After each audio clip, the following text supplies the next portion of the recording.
음식 맛있게 드셨죠? 예, 저도 맛있게 먹었습니다. 자매님들 음식 솜씨가 아주 대단하세요. 아주 맛있습니다. 이 시간에는 이제 음식 이제 먹고 나서 조금 피곤한 때죠. 졸릴 때죠. 근데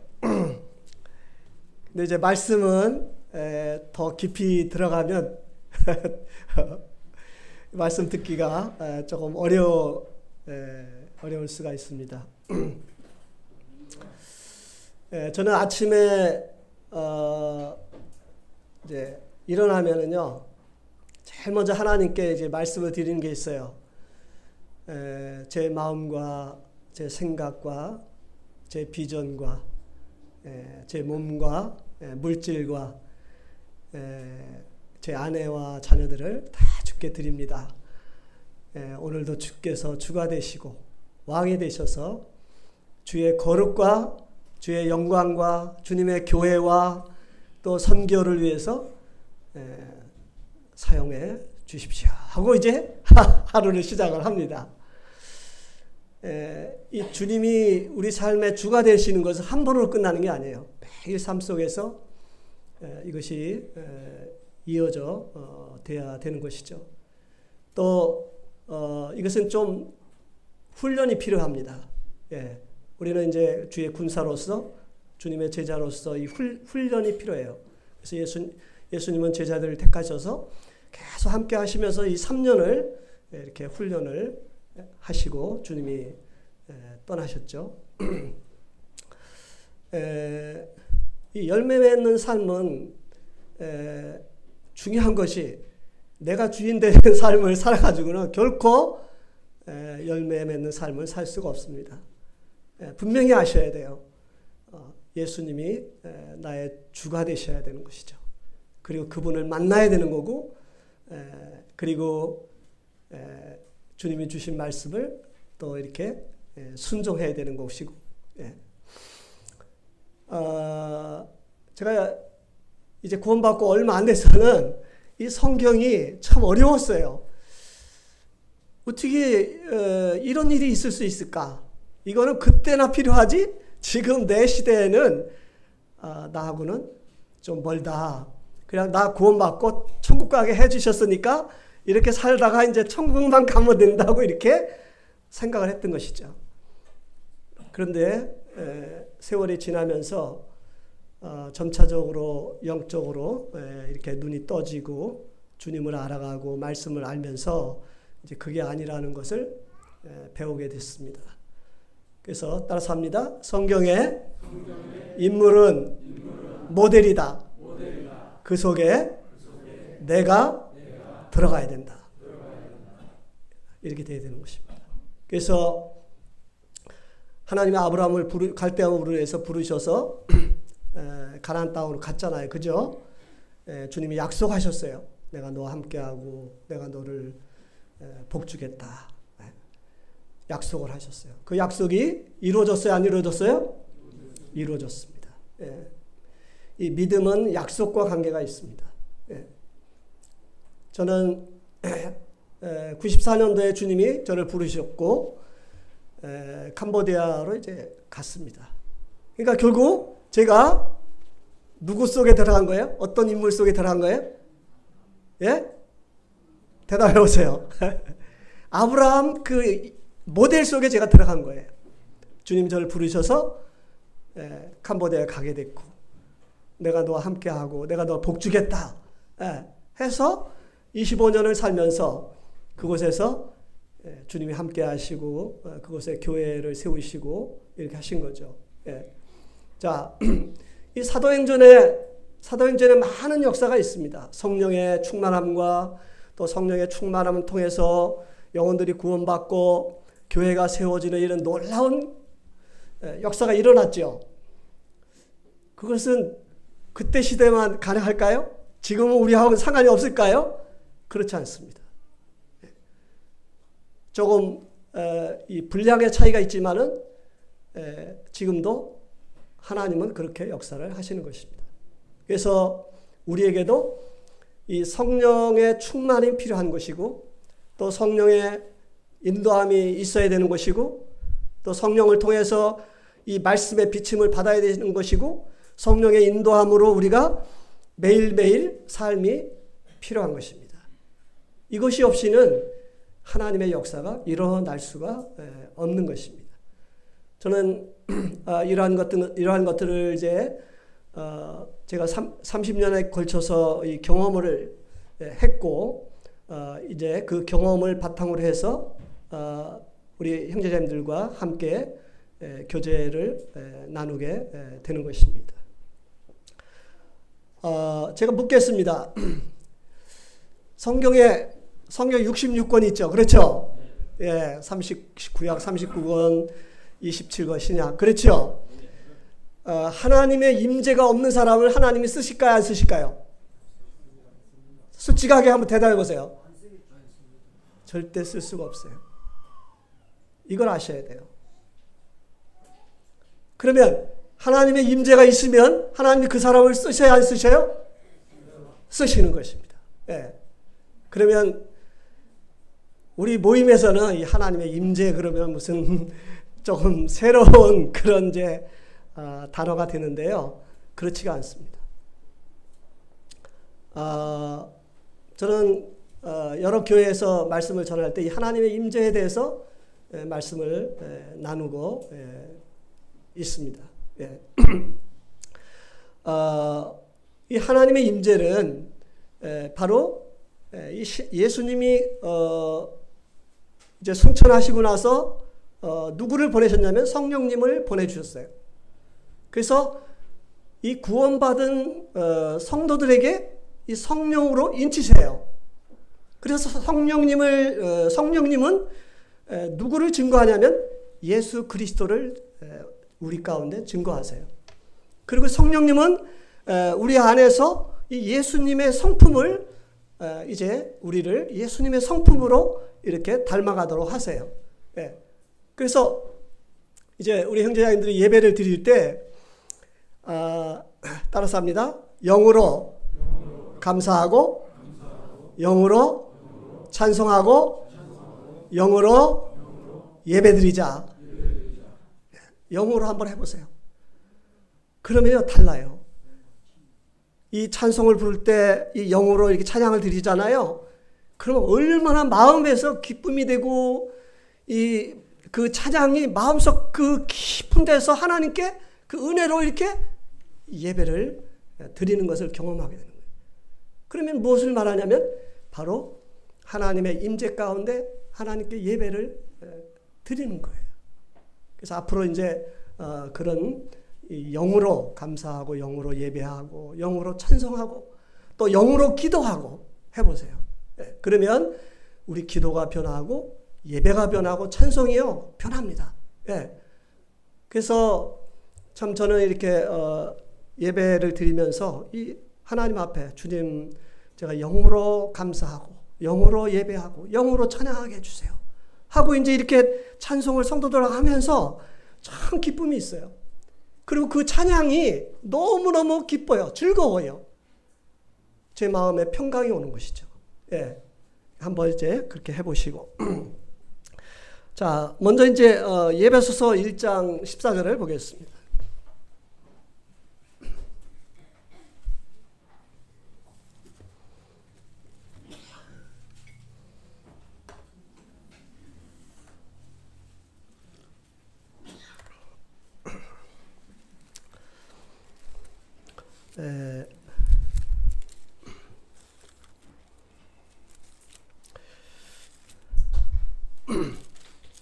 함께 읽겠습니다. 예배소 1장 13절 14절 함께 읽겠습니다. 시작. 그 안에서 너희도 진리의 말씀 곧 너희 구원의 복음을 듣고 그 안에서 또한 약속의 성령으로 인치심을 받았으니 이는 우리 기업의 보증이 되사 찬송하게 하려 하심이라. 이 교회 탄생은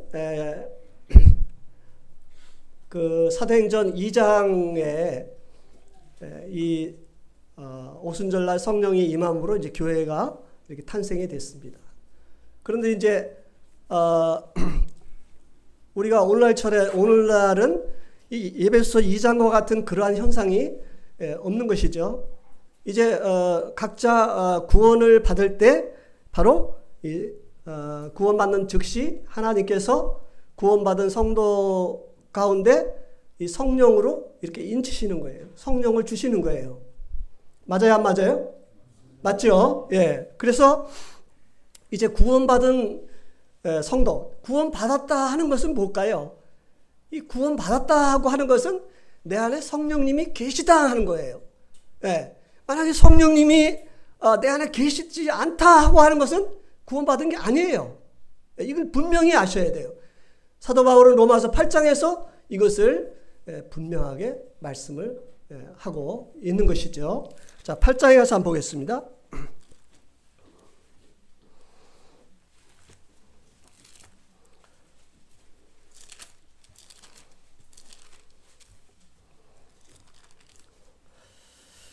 에, 8장 13절과 14절, 15절 함께 읽겠습니다.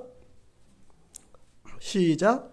너희가 육신대로 살면 반드시 죽을 것이로되 영으로서 몸의 행실을 죽이면 살리니 무릇 하나님의 영으로 인도함을 받는 사람은 곧 하나님의 아들이라.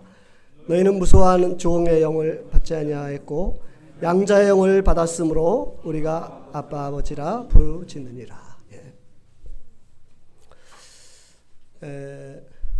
이 하나님의 임재는 조금 이제 단어를 제가 조금 거창하게 써서 그렇죠. 이 성령님의 그 인도함, 성령님의 충만한 가운데 성령님의 인도함을 받는 그 사람을 바로 이 하나님의 임재 가운데 살아가는 것을 말하는 것입니다. 아시겠죠? 예. 그래서 여기에 사도 바울은 무릇 하나님의 영으로 인도함을 받는 그 사람이 곧 하나님의 아들이라고 했어요. 그러니까 구원받은 사람이라는 거예요. 예.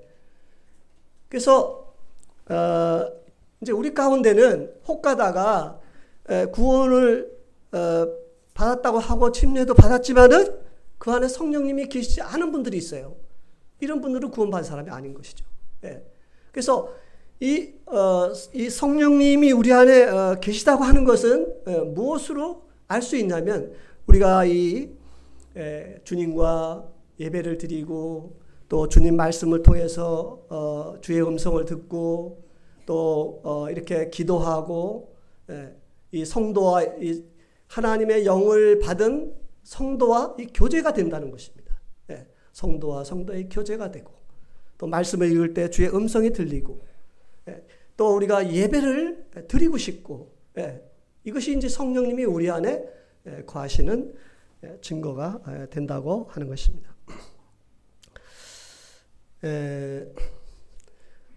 중요한 것은 우리가 이제 우리 이제 출애굽기서를 통해서 이제 한번 구체적으로 보겠습니다. 출애굽기 3장을 한번 보겠습니다. 출애굽기 2장.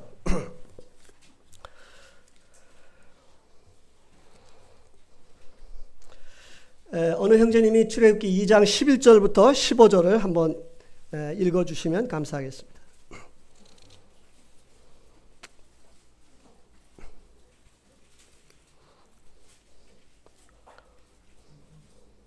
모세가 장성한 후에 형벌은 자기 형제들에게 나가서 그 고역함을 보더니 어떤 애굽 사람이 어떤 히브리 사람 곧 자기 형제를 치는 것을 본지라. 좌우로 살펴 사람이 없음을 보고 그 애굽 사람을 쳐 죽여 모래에 감추니라. 이튿날 다시 나가니 두 히브리 사람이 서로 싸우는지라. 그 그른 자에게 이르되 내가 어찌하여 동포를 치느냐 하매 그가 가로되 누가 너로 우리의 주제와 법관을 삼았느냐. 내가 애굽 사람을 죽임같이 나도 죽이려느냐. 모세가 두려워하여 가로되 일이 탈로 되었도다. 바로가 이 일을 듣고 모세를 죽이고자 하여 찾은지라. 모세가 바로의 낯을 피하여 미디안 땅에 머물며 하루는 우물 곁에 앉았도다. 네, 감사합니다. 이제 우리가 이제 모세를 한번 생각해 보겠습니다. 모세는 이제 그 바로의 왕국에서 40년을 이렇게 지냈죠. 이 모세는 자기가 이제 이 히브리인이라고 하는 것을 알았고, 또 하나님은 자기를 통해서 이 하나님의 일을 하기를 원했습니다. 그래서 이 모세가 이제 하나님의 일을 시작을 했을 때 이 모세가 한 일이 뭐냐면 사람을 죽이는 일을 했던 것입니다. 그래서 그 당시에 이제 모세는 하나님의 임재를 경험하지 못한 그런 상태에 있었던 것이죠. 자, 그 다음에 이제 3장을 한번 가서 보겠습니다. 3장 1절부터 11절 어느 형제님 읽어주시면 감사하겠습니다.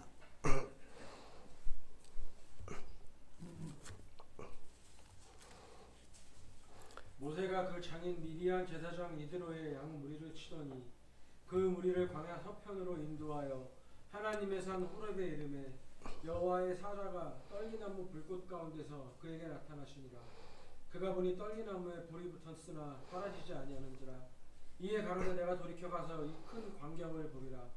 떨기나무가 어찌하여 타지 아니하는고 하는 동시에 여호와께서 그가 보려고 돌이켜 오는 것을 보신지라. 하나님이 떨기나무 가운데서 그를 불러 가라사대 모세야 모세야 하시매 그가 가로되 내가 여기 있나이다. 하나님이 가라사대 이리로 가까이 하지 말라. 너의 선 곳은 거룩한 땅이니 네 발에서 신을 벗으라. 또 이르시되 나는 내 조상의 하나님이니 아브라함의 하나님 이삭의 하나님 야곱의 하나님이라. 모세가 하나님 배우기를 두려워하여 얼굴을 가리우매 여호와께서 가라사대 내가 애굽에 있는 내 백성의 고통을 정령히 보고 그들이 그 간역자로 인하여 부르짖음을 듣고 그 우고를 알고 내가 내려와서 그들을 애굽인의 손에서 건져내고 그들을 그 땅에서 인도하여 아름답고 광대한 땅 젖과 꿀이 흐르는 땅 곧 가나안 족속 헷 족속 아모리 족속 브리스 족속 히위 족속 여부스 족속의 지방에 이르려 하더라.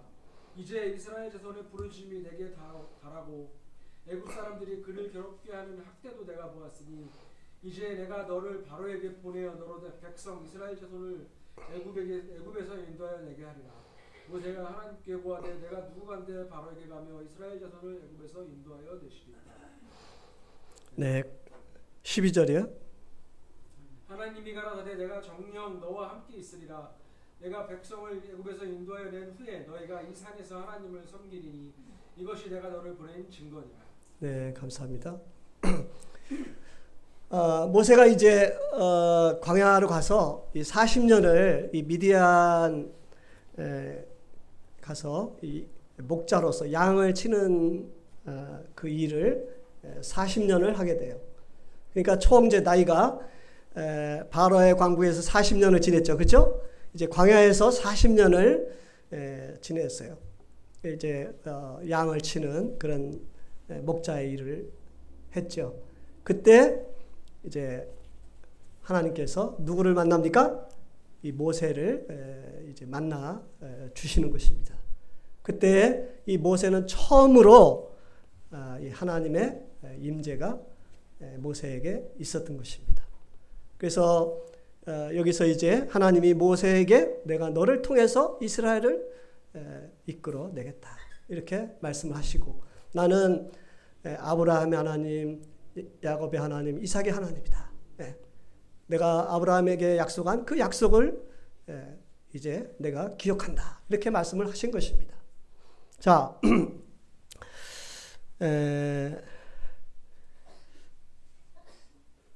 우리는 하나님의 임재가 없는 사람은 이제 두 가지 말을 합니다. 어떤 말을 하냐면 내가 하나님의 일을 할 수 있다고 생각을 합니다. 그런데 그 사람을 어떻게 합니까? 이 죽이는 그런 사역을 하는 것이죠. 모세와 똑같이. 그런데 이제 나중에 그분이 또 이제 어떤 말을 하냐면 나는 하나님 위해서 아무것도 할 수가 없다. 이렇게 말을 합니다. 그러니까 하나님의 임재가 없는 사람은 두 종류가 있어요. 나는 하나님을 위해서 뭘 할 수 있다고 생각하고 또 한 사람은 나는 하나님을 위해서 아무것도 할 수 없다고 이렇게 생각을 하는 것입니다. 근데 중요한 것은 하나님의 임재가 있는 사람은 하나님께서 그를 통해서 하나님의 뜻을 이루신다고 하는 것이죠. 그래서 결국은 오늘 이번에 이제 주제와 같이 우리가 열매 맺는 삶을, 하나님의 임재가 있어야지 열매 맺는 삶을 살 수가 있다고 하는 것입니다. 우리가 이제 신약으로 돌아가서 이 사도 바울을 한번 보도록 하겠습니다. 사도행전 9장을 한번 보겠습니다. 사도행전 9장 3절로 6절을 오늘 형제님 한번 읽어주시면 감사하겠습니다.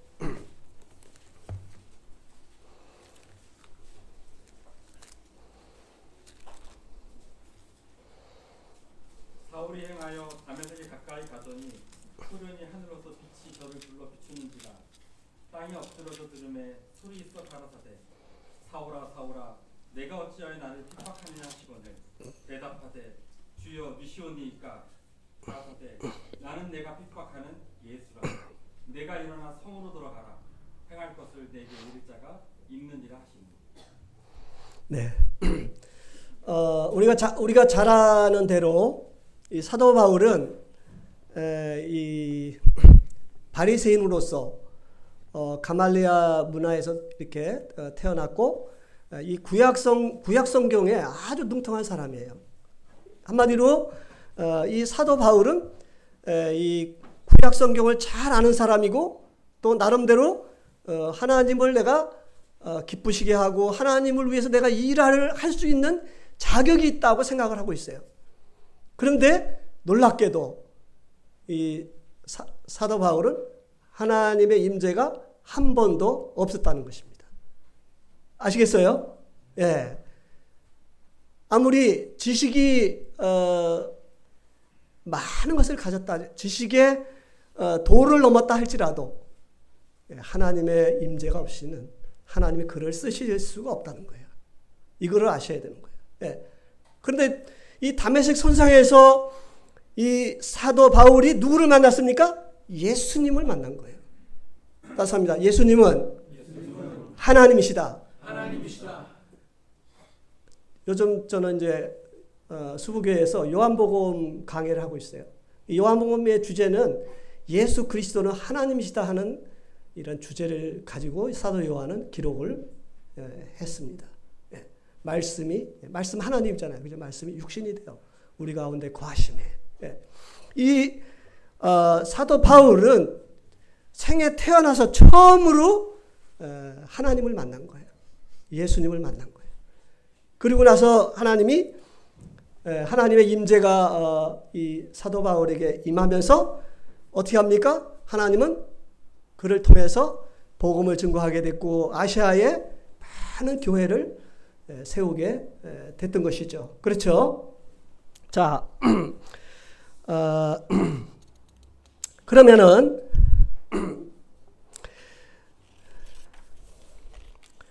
이 고린도전서 2장을 한번 보겠습니다.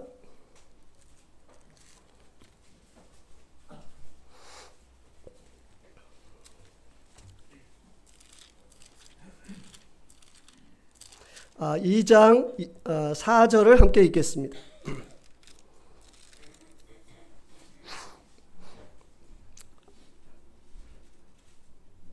자, 읽겠습니다. 시작. 내 말과 제 전도함이 설득력 있는 지혜 하지 아니하고 다만 성령의 나타나심과 능력으로 하여. 이 사도 바울은 하나님의 임재가 있은 이후에 계속해서 이 복음을 전할 때 자기 힘이나 자기 지혜나 이렇게 하지 않았어요. 바로 성령의 인도하심으로, 성령의 능력으로, 성령의 지혜로 이걸 했다고 하는 것입니다. 그러면 오늘날 우리 중요한 것이 이제 뭐냐면은 이제 우리 그 구약의 모세와 이 사도 바울을 이제 여러분들에게 한번 접목을 한번 시켜 보겠습니다. 그렇죠? 이게 중요한 거잖아요. 그렇죠? 예. 이 사도행전의 역사는 오늘날 우리에게도 역사가 우리 형제자매들 가운데 역사가 일어날 수가 있는 것입니다. 그래서 자 우리는 이제 요 말씀을 한번 접근해 보도록 하겠습니다. 고린도전서 1장 9절을 보겠습니다.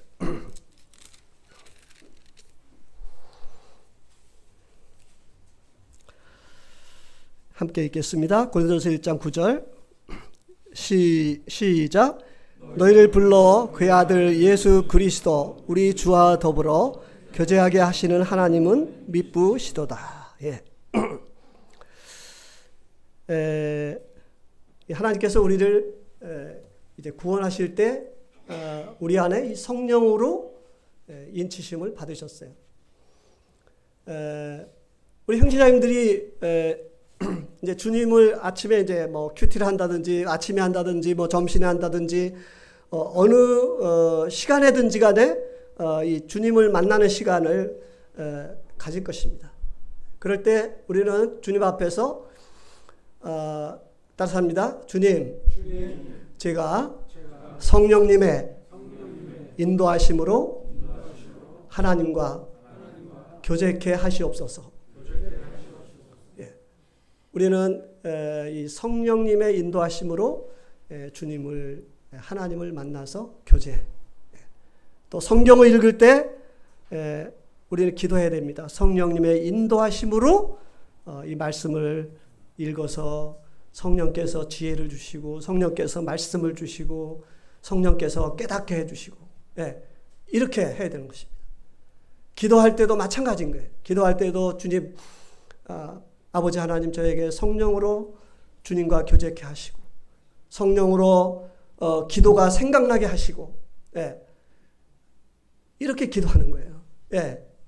그래서 그냥 기도하는 사람 그냥 성경을 읽는 사람하고 이 성령님의 인도하심으로 기도하는 사람 성령님의 인도하심으로 말씀을 보는 사람 성령님의 인도하심으로 예배를 드리는 사람 성령님의 인도하심으로 전도하는 게 다른 거예요.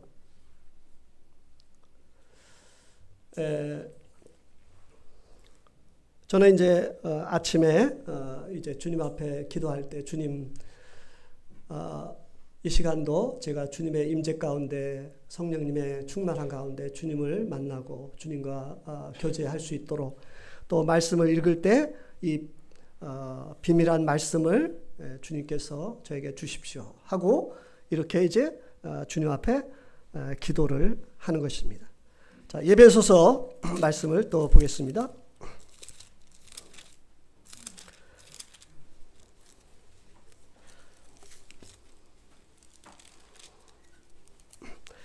예배서 1장 17절, 18절, 19절 함께 읽겠습니다. 예배서 1장 17절, 18절, 19절 시작. 우리 주 예수 그리스도의 하나님 영광의 아버지께서 지혜와 계시의 영을 너에게 주사 하나님을 알게 하시고 너의 마음 눈을 밝히사 그의 부르심의 소망이 무엇이며 성도 안에서 그 기업의 영광의 풍성함이 무엇이며 그의 힘의 위력으로 역사하심을 따라 믿는 우리에게 베푸신 능력의 지극히 크심이 어떠한 것을 너희로 알게 하시기를 구한다. 그랬어요. 그래서 우리는 항상 이 주님을 만날 때 이 성령님을 통해서 주님과 교제하고 또 기도할 때 말씀을 볼 때 이 성령님의 이 인도함으로. 근데 우리가 이제 성령의 이 충만한 때가 언제냐면 우리 따라서 합니다. 우리가 거룩한 삶을 살 때 성령의 충만함을 받을 수 있다. 우리가 거룩한 삶을 살 때. 사실 지금 이 시대에 이 거룩한 삶을 사는 건요 되게 힘들어요. 쉽지가 않아요. 사탄이 그냥 두질 않습니다.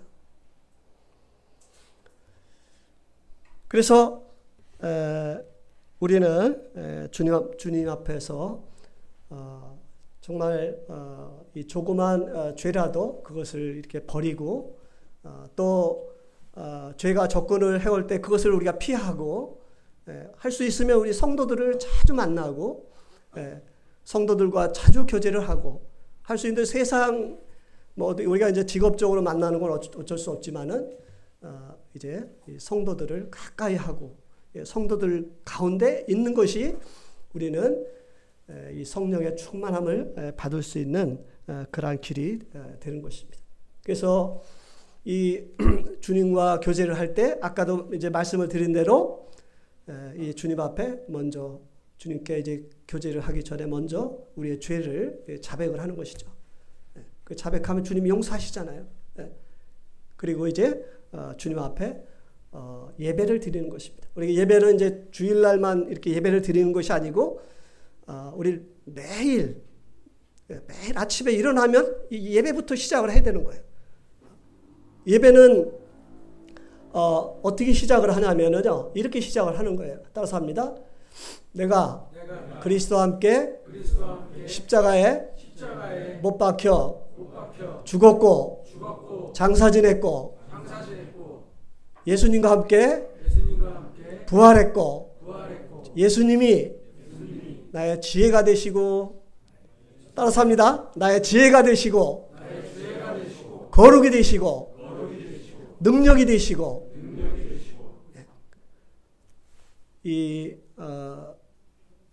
그 갈라디아서 2장 20절의 말씀을 통해서 우리를 완전히 죽이는 거예요. 내 자신을 완전히 죽이는 거예요. 십자가에서.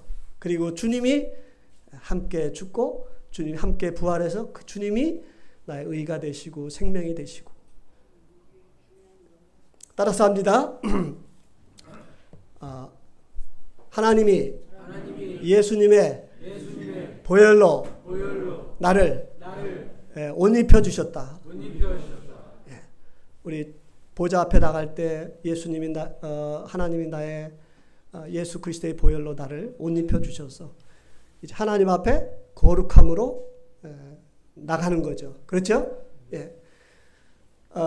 저는 자주 이 갈라디아서 2장 20절을 아침에 묵상을 하고 또 그 똑같은 말씀이 이제 로마서 6장 3절에 똑같은 말씀이 나옵니다. 내가 예수님과 함께 죽었고 또 장사 지냈고 예수님과 함께 살아서 주님이 나의 의가 되심을 생명이 되심을 이게 똑같은 말씀을 기록을 사도 바울이 로마서 6장에도 말씀을 했습니다. 그래서 이 하나님의 임재가 임하는 것은 바로 뭐냐면 이 그리스도와 우리가 주님과 예배를 드릴 때 주님과 교제할 때 이 그리스도와 내가 연합됐다고 하는 것을 우리가 말씀을 통해서 이렇게 묵상을 하는 것입니다. 자, 따라서 합니다. 성경은 진리다. 성경이 진리잖아요. 그죠? 사탄이 자꾸 지적을 해요. 또 이런 잘못됐고 이런 잘못됐고 그 지적을 하니까 주님 앞에 이 연합이 되질 않아. 하나님 앞에 그 보좌 앞에 가까이 나가서 주님 품에 이렇게 안겨가지고 감사를 드리고 그분의 그 이 능력을 받아야 되는데 이게 안 되는 거예요. 그랬을 때 어떻게 합니까? 이 갈라디아서 2장 20절 같이 말씀을 기억하면서 내가 머리끝부터 발끝까지 죄인이지만은 그러나 내가 예수 그리스도와 함께 십자가에 못 박혀 죽었고 장사 지냈고 예수님과 함께 부활해서 그분이 나의 의가 되시고 지혜가 되시고 능력이 되시고. 사탄한테 질문해요. 이게 맞아 안 맞아? 사탄도요 성경을 잘 알고요 예수님을 믿어요. 사탄이요 뭐라고 대답할까요? 그거 아니라고 할까요? 그렇지 않아요. 그거 맞아 그러는 거예요. 그럼 그 순간에 우리는 어떻게 합니까? 이 그리스도와 연합한 가운데서 주님 가까이 보좌 가운데 나가서 그분 앞에 예배를 드리고 감사를 드리고 찬양을 드리고. 따라서 합니다. 내가 세상에서 가장 큰 복을 받은 자다. 복을 받은 자다. 이렇게 하나님 앞에 외치는 거예요. 자, 한번 생각해 볼게요. 여러분은 죄사함을 받았어요. 하나님의 자녀가 되었어요. 하나님이 함께 하시는 자요. 또 천국에 여러분의 이름이 생명책에 기록되어 있어요. 이 땅에 살면서 하나님이 여러분과 함께 하시는 분이에요. 여러분의 기도를 하나님이 들으시는 분들이에요. 더 이상 뭐가 필요할까요? 예? 뭐가 필요해요? 여러분은 정말 복받은 자죠? 정말 얼마나 복을 받았고 얼마나 은혜를 받은 자인지 말할 수가 없는 거예요. 그래서 우리의 이제 이런 복을 우리가 받은 자인데 어떻게 합니까? 우리는 계속해서 이제 열매 맺는 이 삶을 살아가야 되는 것이죠. 그래서 이 하나님의 임재는 주님과 깊은 교제 가운데 이루어지는 거예요. 교제 가운데. 그래서 저는 이제 이렇게 아침에 이제 제 마음 가운데로 주님, 제가 하나님의 임재 가운데 이제 예배를 드리게 해 주십시오. 이렇게 이제 고백을 합니다. 그리고 이제 어디 갈 때도 주님, 제가 운전을 할 때도 하나님 앞에 하나님 제가 하나님 임재 가운데 운전을 하게 해 주십시오. 이렇게 기도를 합니다. 그리고 말씀을 전할 때도 얼마 전에 몇 분 전에도 기도하는 거예요. 주님, 제가 하나님의 임재 가운데서 이 말씀을 교제케 해 주십시오. 제가 엉뚱한 소리 하지 않게 정말 하나님이 우리 사랑하는 성도들에게 필요한 말씀을 주시기를 이렇게 기도하는 거예요. 그래서 우리는 항상 이제 이 하나님의 임재 가운데 살아갔을 때 주님이 우리 삶 속에 이렇게 열매를 맺는 삶을 살게 되는 것이죠. 그래서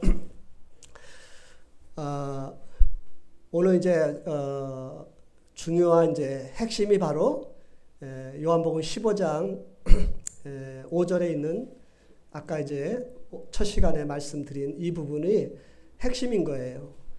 그래서 우리 잠실교회 형제자님들이 이제 앞으로 좋은 열매 맺는 성도들이 열매가 풍성히 맺는 그런 많은 성도님들이 일어나는 그런 소식을 듣기를 이제 기도하겠습니다. 여기까지 5분 또 지났네요. 여기서 말씀을 줄이고 이제 또 다음 시간을 갖도록 하겠습니다. 이상입니다.